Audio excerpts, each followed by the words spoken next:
Houston, Texas is an accumulation of roadways and buildings, but we wouldn't say that Houston was there and then gathered. You are not a piece of geography. You are not a piece of geography, are you?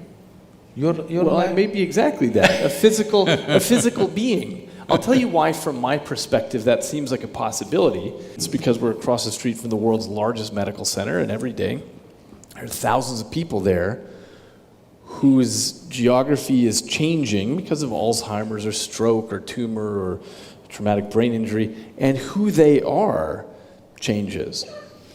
It doesn't seem like there's something fundamental that outlasts damage to the tissue.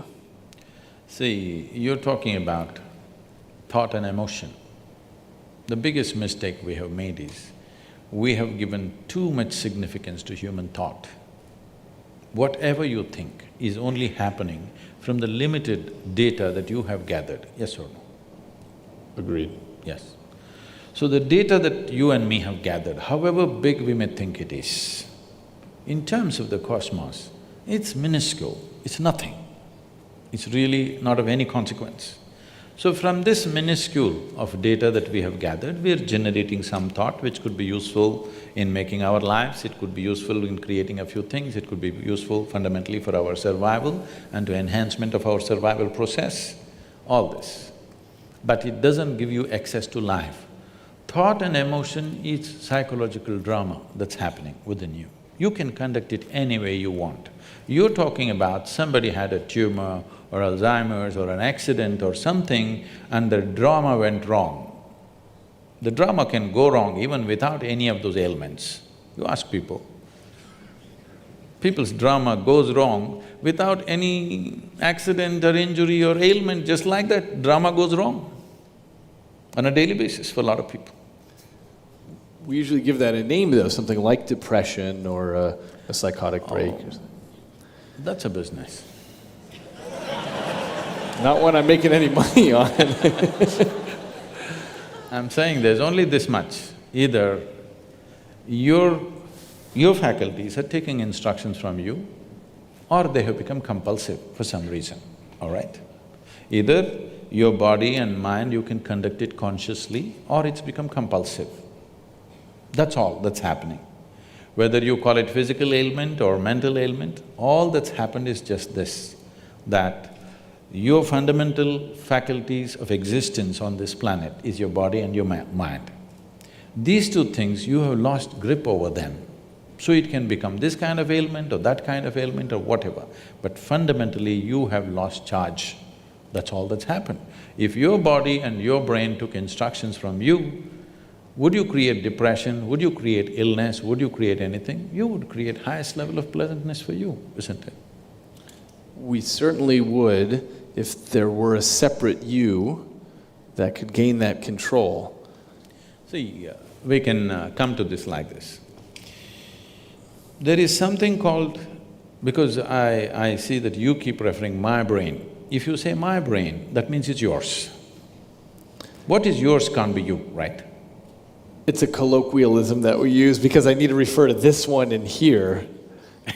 I need to specify which brain I'm talking about. See, when I say my hand, I know even without my hand, I can still exist.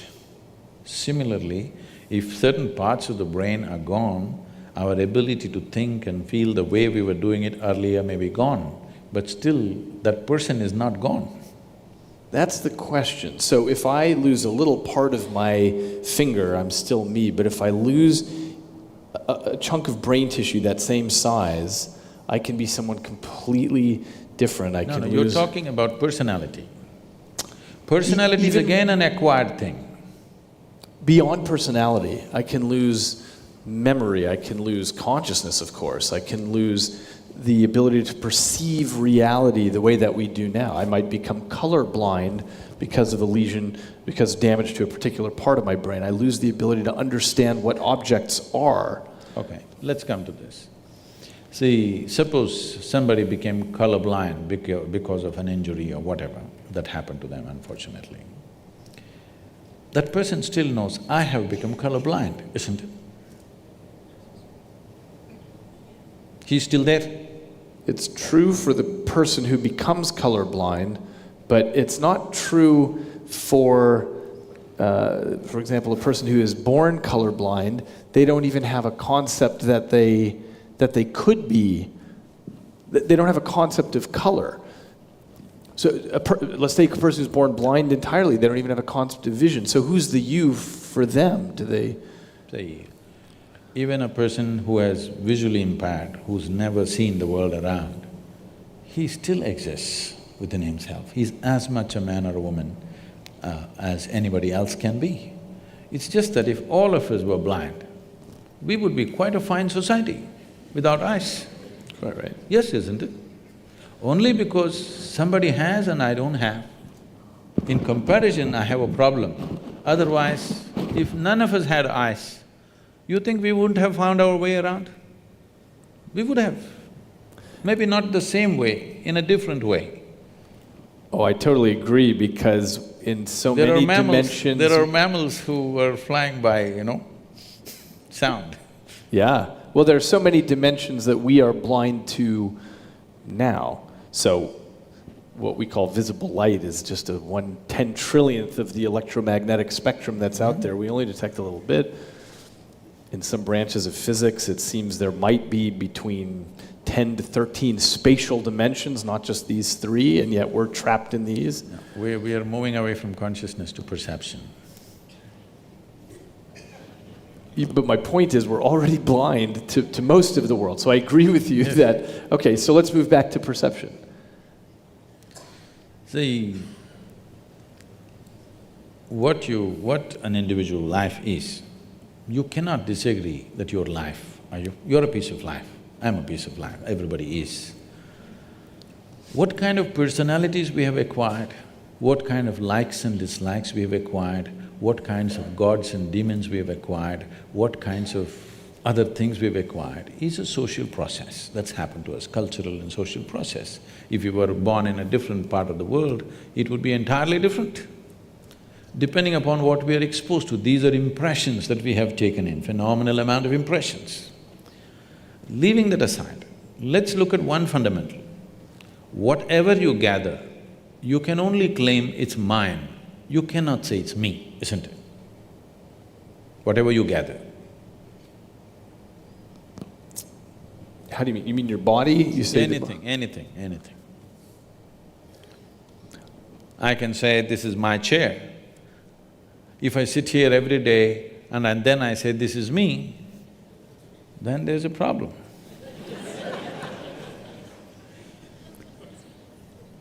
I think there's a possibility that it's exactly what happens, that the stuff that this piece of life can end up controlling becomes me. The reason I think of this as my hand is because it's most of the time is under the control. My hand is okay, no problem. My hand is okay, me is the problem. What did you say, me? My hand means it belongs to you, no problem with that. When it becomes me, then it leads to a completely distortion of perception. Okay, I think… So you're talking about identity, what you identify yourself as? See, the nature of the mind is such, it is looking for because human intellect and human intelligence has broken out of a certain bond which was there for every other creature, that they could function like an automated machine through certain instinctual process. What has happened with the human being with the process of evolution is, the human being has broken out of that instinctual process, and there is an intelligence which has to function consciously. But functioning consciously means every moment of life is an exploration, which is too scary for a whole lot of people. So the best thing is identify with something which gives you some sense of what you are. But this some sense of what you are, which you took on based on your social and cultural backgrounds, what you took on, makes sense for your survival process, but not for explorative process. It doesn't explore life, it keeps you sane, it's a good solace, it helps you to sleep well in the night. but it doesn't awaken a different dimension of knowing, it doesn't awaken the possibility of exploring dimensions which are not yet within you. So if this has to happen, the most important thing is to be able to sit here not identified with anything. When I said, it's so hard to remain uneducated in this world, because everybody is busy wanting to teach you something. This is all I did in my life, to remain uneducated, not to be influenced by parents, by family, by religion that's happening around you, culture that's happening around you, education that people are forcing on you, just to be the way creation intended you to be, simply. See, I may not fit into the university milieu, but I'm okay, you know. Just simply the way you were born.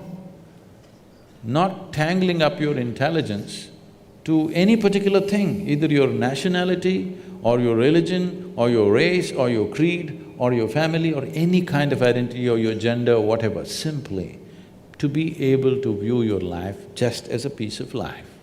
If one does this, then you will see perception will explode in ways that they have not imagined possible. Now, as a physical body,